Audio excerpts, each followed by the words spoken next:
It is no longer news that genetically modified foods pose potential health and environmental risks to human society.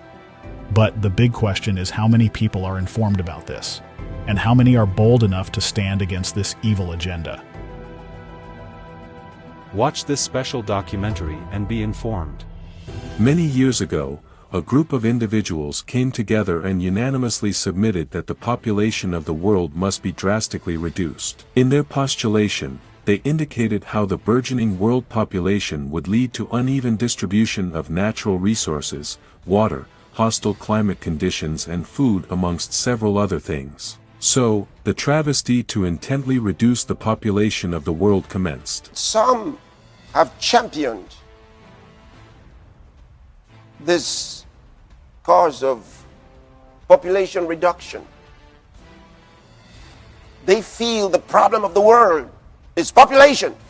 In the event that I am reincarnated, I would like to return as a deadly virus, in order to contribute something to solve overpopulation. Prince Philip. What do you see as the biggest challenges in conservation? The growing human population. Because if where we are, there's nothing else. And do you have views about what should be done about that? Can't you guess? Well, it could be on a spectrum from mass sterilisation to you know, greater availability of contraception. I don't know what your views are as to what can be done about it. Well, I think it might be described as voluntary family limitation. We've got to stabilize the population. When I was born, there were so what's wrong with the population? I mean, with too many people. I have no doubt that the fundamental source of all our problems, particularly our environmental problems, is population growth. Our foundation first started up, it was focused on reproductive health. That was the main thing we did because I thought, you know, population growth in poor countries is the biggest problem they face. Control oil and you control nations, control food and you control the people. Henry Kissinger. In view of the globalists' depopulation agenda, the weapon of food has been identified as a missile for the sickening and ultimate wiping out of chunks of the human population. Under the veil of creating food security for the nations, genetically modified foods are being imposed on the nations, regardless of the wanton wreakage of damage to human health.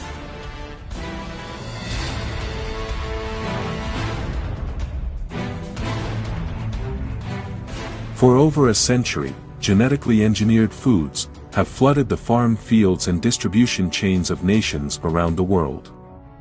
Unsuspectingly, the leaders of nations buy into the sweet talk of the globalists to replace wholesome organic foods with inorganic options. But beneath these carefully sculpted propositions is a sinister agenda. It's all about control. They're not trying to help you. It's all about reduction of population. Most of what you've been eating was modified a long time ago. The concept of modification is one that spans human history, from modifications to the human environment, to modifications to the weather. Today, the dreams of certain individuals are being fulfilled as they have successfully woven in these modifications to foods fed to the human body. From grains such as wheat, corn, soya to a host of other foods, the GMO revolution has been nothing short of an ominous attack on the human population. Reject the genetically modified maize seeds that they are providing. Don't take them. They've been carefully modified to become dangerous to health. In view of the world's consumption of certain staple foods, corn was one of the earliest genetically modified crops, and has since evolved into an indispensable element in the production and packaging of most foods and consumables that exist in human societies. Everything is corn. French fries, potato chips, taco meat, soda, ketchup, mustard, yogurt, soup, cookies, mayonnaise, milk, beer, wine, bubblegum, ice cream, pickles, baby food. Even water bottles are made using corn. Virtually everything we put in our mouths is made with corn in some way, shape, or form. Even the meat you eat is made from animals that are fed corn. Corn is also in candles, crayons, cleaners, fireworks, paint, plastic, glue, insulation, antibiotics, aspirin, makeup, battery, explosives, and most importantly, ethanol, which is found in almost all the gasoline in America. Concentrated sweetener from corn, high fructose. Fructose is a sugar, corn syrup. It is a highly processed sweetener. In my view, it just stimulates us to eat more. Just walk down the aisle of your grocery store, check out the ingredients on labels, and you'll see the same thing over and over. High fructose corn syrup is the first ingredient. It's in pancake syrup, cookies, ketchup, jelly, even cereal and soup. Among the top list of the most popular genetically engineered foods are soya and cotton, which are included in not just foods for eating, but in clothes worn as covering for the human body. Soy is one of the biggest GMOs, and soy is so damaging because soy actually contains phytoestrogens and phytic acids, and it mimics estrogen in the body. I mean, Mike, we have 7-year-old girls now having their menstrual cycle, and think about the effects of GMO soy altering the children's genes. Again, the government only approves for welfare and WIC programs soy formulas for babies. Oh, man. I mean, this is one of the worst things. I mean, this is just so disheartening because how on earth can you feed a baby who, by the way, a child's immune system is not fully developed till it's 12 years old. A child's intestinal tract is extremely sensitive. You have babies that have extreme allergies to foods because at an early age, they're on soy formulas, they're on formulas that contain GMO corn, GMO oils, and the Bt toxin, which is burning holes through their intestinal lining, causing from birth severe allergies and severe problems. And that's why pediatricians' offices are just jam-packed, full with problems from all these GMO foods. They don't tell parents what to avoid, but let's look at this since you brought it up. Here's a product, Similac Go and Grow. This is infant formula. Let me read for you just the first 4 or 5 ingredients. They will blow your mind. Ingredient number 1, 42.6% corn syrup solids. From genetically modified From GMO corn. So number one ingredient is a GMO corn. And it's 42%. Are babies supposed to eat 42% refined sugar? I don't think so. That's right not there what is breast child milk is. abuse, Mike. I mean, that is nutritional child poison. abuse. I mean, okay, second ingredient, 14.7% soy protein isolate. Soy, GMO. Soy protein isolate is actually a flavor enhancer, and it's actually made with MSG. MSG is added to soy protein isolate. Well, and also soy protein is extracted typically with hexane, a highly explosive chemical solvent. In fact, I think one factory in the U.S. blew up, exploded from doing this process. 260,000 American kids used to have autism. It has jumped to 1 in 45. And according to all research, the graph is growing so fast that 1 in 2 kids will have autism. When you are growing a Roundup Ready corn or soya, so it is the GMO and the Roundup together. But it's not just the GMO and the Roundup. There are all the hundreds of other pesticides, and they've never been assessed together. Neurological problems are exploding. I've grown up 100-year-olds, used to have total memory. Anyone passing 60 now has dementia. Where is this decay of our mind and our body coming from? It's coming both from the direct assault of instruments of war, because that's what these chemicals are. They were designed for war, as well as a deliberate attempt to not allow us to know our bodies, our mind, our being, our place on this earth. Furthermore, popular baby foods distributed in low-income African countries have been discovered to contain high levels of added sugar, contributing proportionately to increased risk of different diseases in young children. Our next story is about a global giant, a giant that only seems to care about the West. I'm talking about Nestle, the biggest consumer goods company in the world. And what have they done? Possibly risked the health of babies in the global South. Let me explain. A big chunk of Nestle's business is baby food, like infant cereals and formula or baby milk powder. Now in the West, these products follow global guidelines. No added sugar, no honey, no sucrose. Basically nothing sweet. But in the global South, that is not the case. A Swiss organization tested Nestle products sold in the global South, mostly in Asia, Africa, and Latin America. And what did they find? Most of them had added sugar. We're talking about products for babies and toddlers under 3 years of age. In Africa, a flavored cereal had 6 grams of added sugar. The same product in Switzerland had none. Another cereal sold in India had 2.7 grams of sugar. In Brazil, 6 out of 8 Nestle products had sugar. How much? 4 grams per serving. In Nigeria, one product had 6.8 grams of added sugar. Now, I know you have questions, and we will try to answer the 2 basic ones first. First of all, why is added sugar bad? And question number 2, why is Nestle doing it? It's bad because sugar leads to multiple health issues like childhood obesity, cardiovascular disease, and tooth decay. And no, it is not a rich man's problem. Obesity is rising in low and middle income countries. Africa makes up 24% of the world's overweight children. Africa. So added sugar is not good for kids anywhere in the world. Most Western governments have guidelines for this. They say do not add extra sugar to baby food. But many countries in the global south do not, like India and Bangladesh. Which brings us to the second question. Why is Nestle doing it? Because it keeps the children hooked. More sugar equals more taste equals more consumption, and more consumption equals more sales.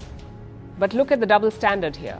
In the West, Nestle is happy to obey the rules, even if it means less sales. But in the global south, they're using a loophole. Popular Nestle brands Cerelac and Nido are some of the best-selling baby products around the world, especially in lower and middle-income countries.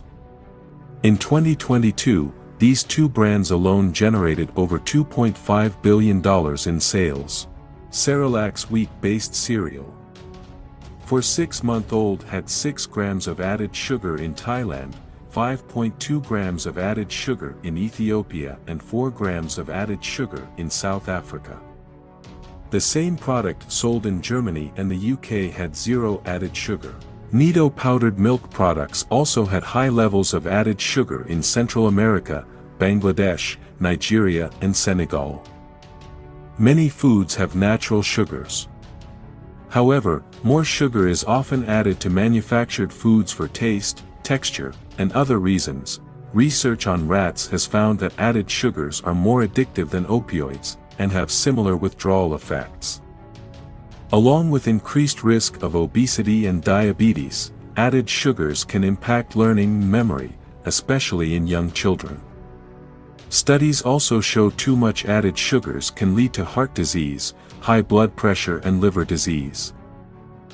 The investigation team studied 115 products sold in Nestle's main markets in Africa, Asia, and Latin America, and carried out laboratory tests on added sugar content, which is often not disclosed on packaging information. In 67 products it was possible to determine the amount of added sugar. On average, products had almost 4 grams a serving, or about 1 sugar cube. The highest amount, 7.3 grams a serving, was detected in Cerelac mixed fruits and soya infant cereals in the Philippines and targeted at 6-month-old babies. The team also examined 29 growing-up milk products sold in low and middle-income countries and found that 21 of them, 72%, contained added sugar.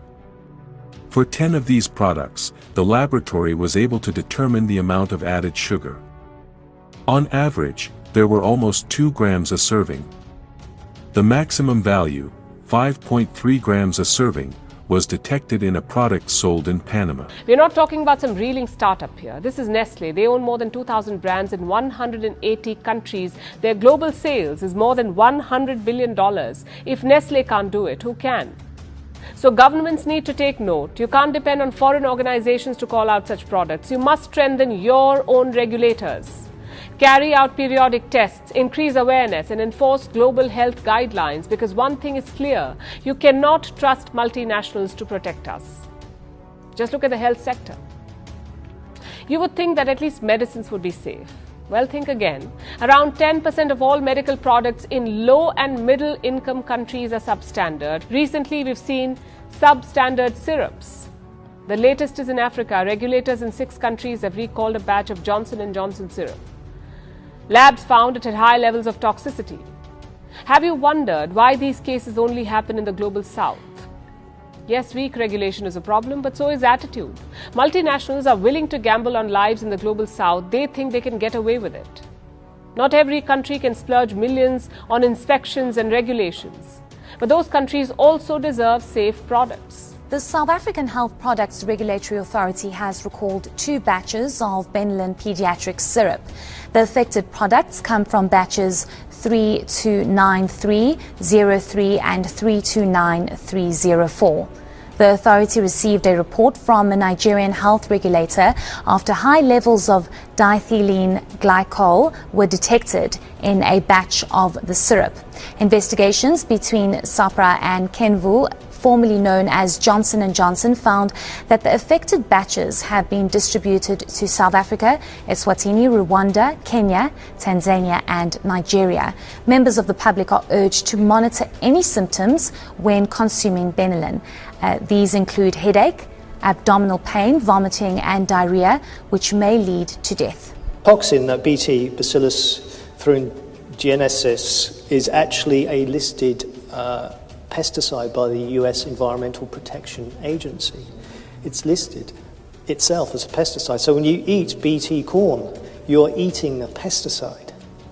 When you wear Bt cotton clothing, you're wearing a pesticide. No wonder we see an incredible increase with skin problems, especially with children.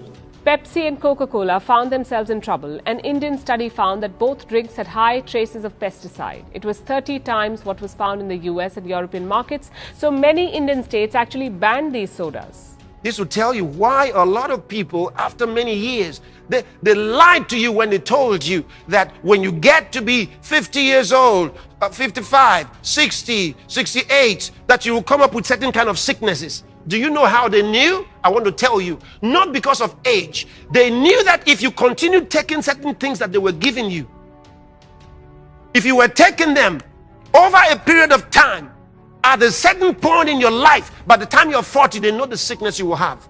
By the time you're 50, they know the sickness you will have. By the time you're 60, they know the sickness you will have. All these things were programmed. It's in the terrible milk you've been drinking. It's in the beverages you've been drinking. You never knew. In 1993, the FDA approved genetically modified bovine growth hormone RBGH to be used on cows to produce more milk. This was declared completely safe by the FDA and approved for human consumption. What happened next was something no one would have thought. Canada and Europe both declared RBGH to be unfit for human consumption since it was found that RBGH caused an increase in a hormone called IGF-1, which was transferred from the milk to humans. IGF-1 wasn't broken down by digestion and started to accumulate in the body of the people that consumed the genetically engineered milk. IGF-1 has proven to be the main factor in the growth of multiple types of cancer, including breast cancer, prostate cancer, and even colon cancer. Both the European and Canadian associations blamed the FDA since it had consciously chosen to ignore a study that had said that this exact thing would happen. To top it all, people weren't even aware that they were drinking this cancer-causing milk, since the FDA hasn't made it compulsory for companies to label GMO products as GMO. So I'm just letting you know the heartlessness. What goes into a mind? What makes someone to be so wicked, so evil, as to destroy so many people? The heartlessness. Okay, so in case you might ask, how do the fake foods look like? Can I show you something? Can I show you 2 videos that you might want to think twice the next time you go into a vegetable store? Have a look at this.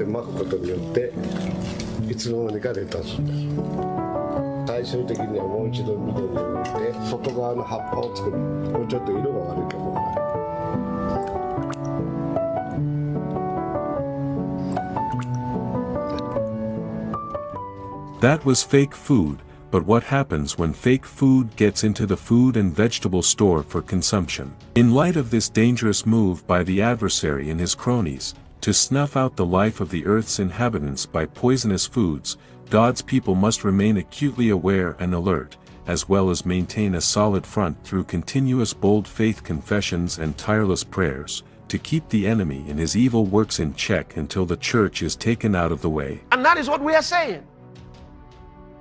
You want to destroy all the food? Wait till the proper time. Whatever you want to do. Can't happen now. Can't happen now. And we know the one that's instigating them. So that's why we don't have a problem with those. We don't have a problem with the people. No, we don't have a problem with them, the politicians or the business people, all of those, including those that are being used. We don't have a problem with them. We have a problem with the spirits that are using them. And those are the spirits we address. And Jesus gave us power over those spirits to control them. And we will.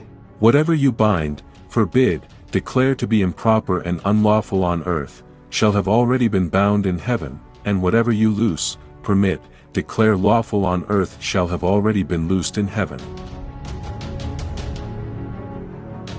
The momentum is increasing as the WordFest 6 train continues to accelerate. Below are 5 important ways to participate. Register. Registration is free. Publicize and participate. Get at least 5 others to register and participate with you daily. Testify. Click on the Share Your Testimony button and upload your testimony of the impact of Pastor Chris' message in your life. Sponsor a PCDL message translation. Sponsor a language translation. Join us to make 1,000 PCDL messages available in the top 200 languages of the world.